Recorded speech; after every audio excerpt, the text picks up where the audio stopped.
മുതിർന്ന IAS ഉദ്യോഗസ്ഥൻ യോഗേഷ് ഗുപ്തയുടെ കേന്ദ്ര ഡെപ്യൂട്ടേഷനിൽ സംസ്ഥാന സർക്കാരിന് തിരിച്ചടി. 5 ദിവസത്തിനുള്ളിൽ വിജിലൻസ് സ്റ്റാറ്റസ് റിപ്പോർട്ട് നൽകാൻ നിർദ്ദേശം നൽകി. കേന്ദ്ര അഡ്മിനിസ്ട്രേറ്റീവ് ട്രിബ്യൂണലിന്റേതാണ് ഉത്തരവ്. യോഗേഷ് ഗുപ്തയുടെ ഹർജിയിലാണ് നടപടി. കേന്ദ്രം പലതവണ ആവശ്യപ്പെട്ടിട്ടും സ്റ്റാറ്റസ് റിപ്പോർട്ട് സംസ്ഥാനം കൈമാറിയിരുന്നില്ല. അഹമ്മദ് മുസ്തഫ വിവരങ്ങളുമായി ചേർന്നു. മുസ്തഫ, ഇതെന്താണ് പ്രശ്നം?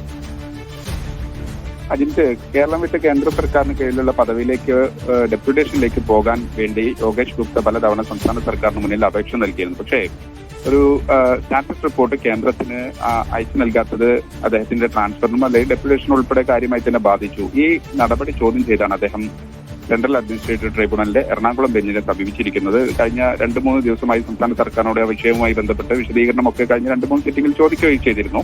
ഇന്നിപ്പോൾ അതിന്റെ ഉത്തരവ് വന്നിരിക്കുന്നു.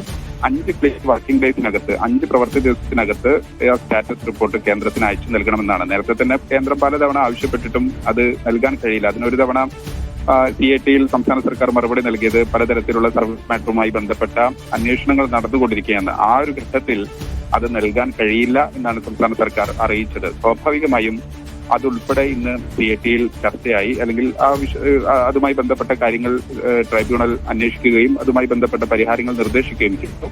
അത് തീർത്ത് എത്രയും വേഗം 5 വർക്കിംഗ് ഡേയ്സിനകത്ത്, ഇന്നാണ് ഇപ്പോൾ ഉത്തരവ് വന്നിരിക്കുന്നത്, ഇന്ന് മുതൽ 5 പ്രവൃത്തി ദിവസത്തിനകം അദ്ദേഹത്തിനുള്ള ഈ വിജിലൻസ് സ്റ്റാറ്റസ് റിപ്പോർട്ട് നൽകണമെന്നാണ് ഇപ്പോൾ കേന്ദ്ര അഡ്മിനിസ്ട്രേറ്റീവ് ട്രൈബ്യൂണൽ വിധിച്ചിരിക്കുന്നത്. എന്തായാലും യോഗേഷ് ഗുപ്തയും B. അശോക് കുമാറും ഒക്കെ സംസ്ഥാന സർക്കാരുമായി ബന്ധപ്പെട്ട് നിരവധിയായ ട്രാൻസ്ഫറുകൾ സംബന്ധിച്ചുള്ള വിഷയങ്ങളിൽ സംസ്ഥാന സർക്കാരുമായി ഏറ്റുമുട്ടലിന് ട്രൈബ്യൂണലിനെ സമീപിച്ചിരിക്കുകയാണ്. ഒരു ഘട്ടത്തിൽ അശോകിന്റെ ഹർജിക്കെതിരെ ഹൈക്കോടതി വരെ പരിധി വിട്ട ഉത്തരവുകളാണ് അശോകിന്റെ നിയമനവുമായി ബന്ധപ്പെട്ട് അല്ലെങ്കിൽ അദ്ദേഹത്തിന്റെ ഹർജിയുമായി ബന്ധപ്പെട്ട് ട്രൈബ്യൂണൽ നടത്തിയത് എന്നതുൾപ്പെടെയുള്ള വിഷയങ്ങൾ സംസ്ഥാന സർക്കാർ ഹൈക്കോടതിയെ ധരിപ്പിച്ചിരുന്നു. പക്ഷേ ഹൈക്കോടതി കാര്യമായ ആ വിഷയത്തിൽ ഇടപെട്ടിട്ടില്ല.